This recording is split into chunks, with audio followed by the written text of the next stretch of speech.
The book of Job. What is Job about? Well, it is about a guy who's rich and wealthy and has a lot of stuff and a lot is going well with his life. And then it all gets taken away from him.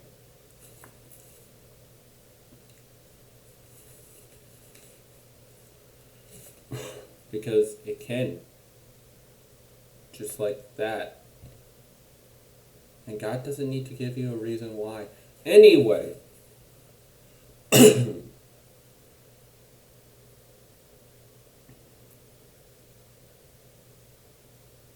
So.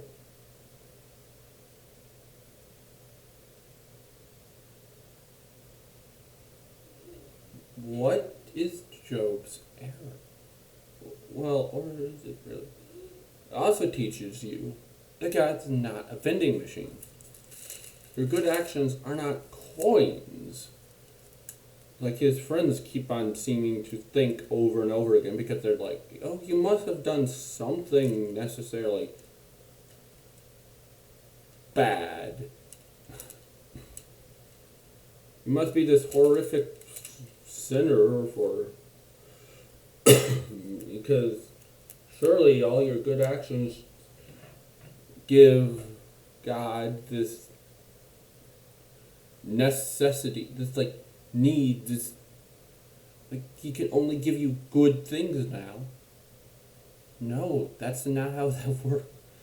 That's the prosperity gospel. The idea of if you're good enough, God is required to bless you. No, that's not how that works. It's never been how that works. So, Job and his friend, or some friends, just keep arguing. Job literally calls, indeed I know that this is true, but how can I be morally righteous before God? Like, I am not always, I can't be perfect before God. He's perfect.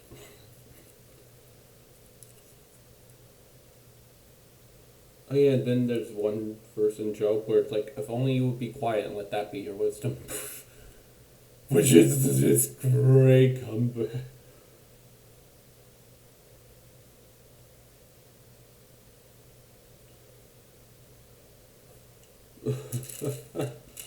Which is actually just hilarious. So there's part of it where he's like, I know my Redeemer lives, and that, and after I die, I will see God. So this is an ancient, not older than Genesis, that's a silly theory, but an ancient idea of an afterlife in a way. And there's about also Job talking about how he can see God as if walking on the water. He's far off, not coming near him. Jesus walks on the water and comes near. Disciple. So yes, Job and his friends go back and forth and back and forth and back and forth. Also, Israel's not mentioned at all.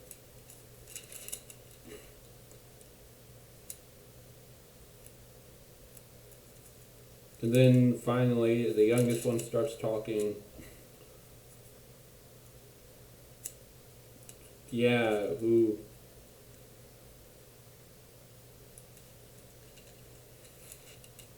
trying to, like, defend him. Oh yeah, then there's, like, an interlude where it just talks about how wonderful wisdom is and how it's a treasure to be found. I'm not kidding. It's just an interlude. Why is it in there? It just is. Some people think Job is a gigantic parable. Okay. Then the Lord shows up, chapter 38. So all this talking back and forth and back and there. Then God just lays it in. Who is this that darkens my counsel? Who with words without knowledge? Brace yourself like a man. I will question you, and you shall answer me. Whew. Where were you when I laid the foundations of the earth? Who marked off its dimensions? Surely you know. Who stretched out a measuring line across it? So no, in case you wonder, Satan wasn't right. Satan was saying that Job only cared and loved God because of the good things. Or Job just thought he was only doing good things because he was a good person. But yeah, anyway. Across it. On what were the footing steps, or who laid its cornerstone? While the morning stars sang together, all the angels shouted for joy. So this might give us a hint into the cosmological view of the Bible. No, it's not saying this is how the universe was made. That all the angels were around before Earth was made, or while Earth was being made. Though in the early parts of Genesis, it still doesn't say when the angels were made. Yeah, then he asks basically who shuts the sea behind doors. Why can't it go past its spot? It's just in one area. Maybe sometimes floods give us a little more. Step there. When I made the clouds its garment and wrapped it in the thick darkness, when I fixed the limits for it and set its doors and bars in place, when I said, this is as far as you may come and no further, here is where you or wave, pound, and halt. The laws of physics is basically the doors. Yeah, this is why you can't take the Bible 100% literally. Because if you do, you would have to think the Bible is talking about real doors and bars on the seashore. So yeah, when the earth is talked about what some people think is like language, it's not. People just don't understand the Bible. Have you ever given orders to the morning or shown the dawn its place? Ooh. Ooh. Oh yeah, speaking of flowers. The earth takes its shape like clay under a seal. Seals in the ancient Near East were round and flat. Its features stand out like those of a garment. And also, if you take that literally, take the doors literally. You have to. There's no other reason not to. Also, Inspiring Philosophy has a video on Job. Of course, Mike Weiner in the Ancient Egyptian Bible. You can watch them and ask questions about it. What is the way to the abode of light, and where does the darkness reside? Can you take them from their places? Do you know the paths of their dwellings? Surely you know, for you were already born. You have lived so many years. You were already born. Weren't you around that time? Born? Not always existing. You are so old.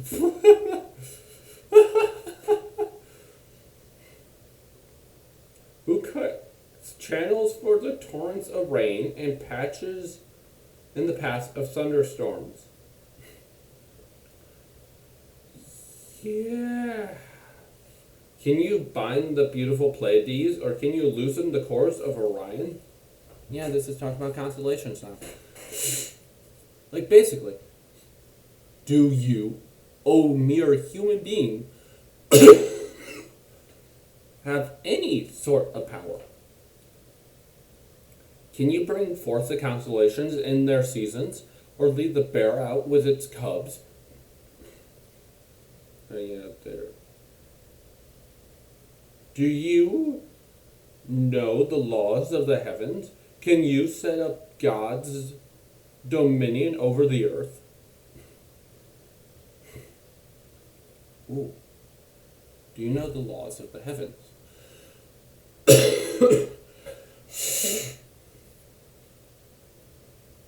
Do you know how the universe works?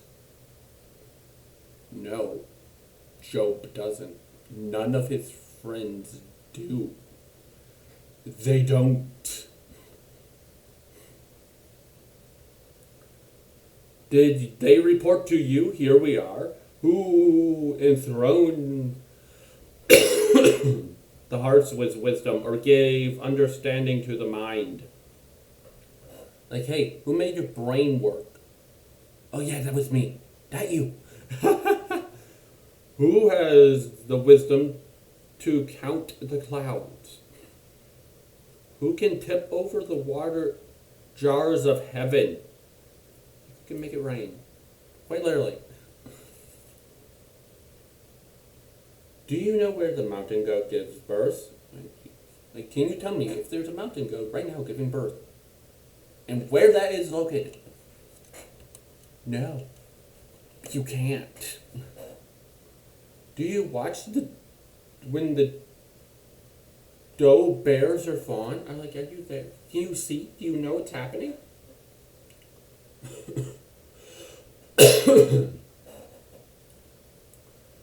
Yeah.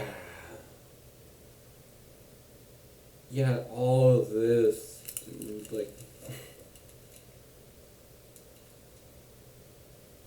stuff.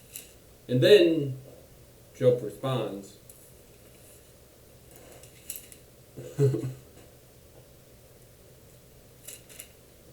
With, I'm sorry, whatever, said. And the Lord spoke to Job about the storm. Brace yourself like a man, I will question you, and you shall answer me. And this is where he talks about Job. Would you discredit my justice? Would you condemn me to justify yourself? A lot of atheists do that. Do you have an arm like God's? And can your voice thunder like his? Adorn yourself with glory and splendor, and clothe yourself in honor and majesty. Unleash the fury of your wrath. Look at every proud man and bring him low. Like, okay, go do it. Go bring all the arrogant low. Go punish all the wicked. Do it. Look at every proud man and humble him. Crush the wicked where they stand. Bury them all in the dust together. Shroud their faces in the grave.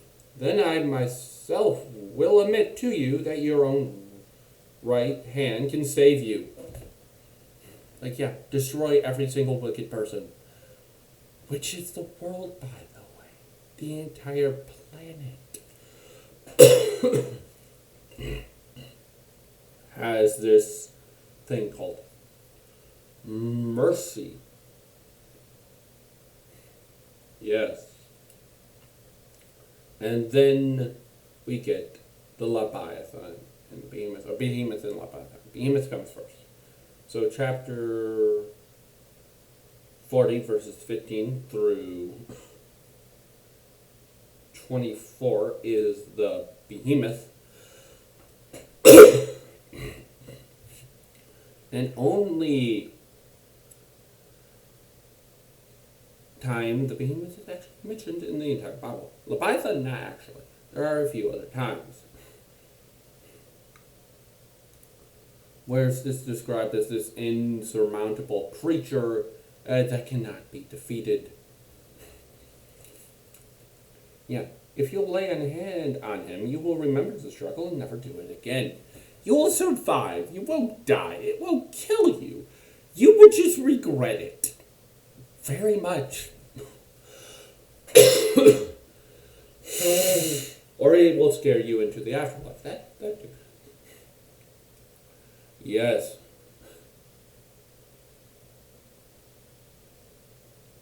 Any hope of subduing him is false. The mere sight of him is overpowering. Yeah.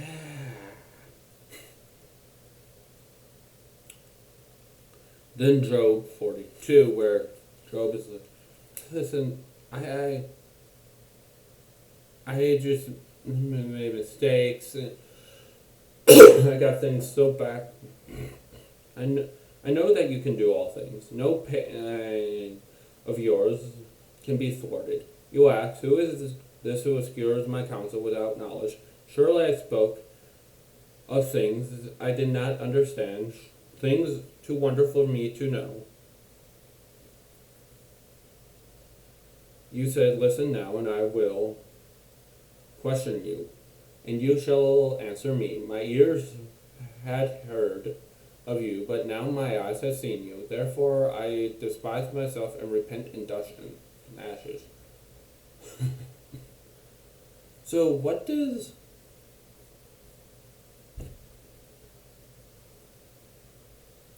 he say to Job's friends? I am angry with you and your two friends because you have not spoken of me what is right. Ooh, yeah. If you're reading, if someone's telling you Job and like, listen to the friends, they're lying. Don't. Do not listen to the friend. That's my servant Job has. Anyway, yes. And then, so, Job is restored because God is gracious and compassionate. Now, not his good works that get this. We're all reliant on the mercy of God. Oh, next book. It's the Psalms. Ooh. Yes, the Psalms. Anyway, see you then next Saturday. Again.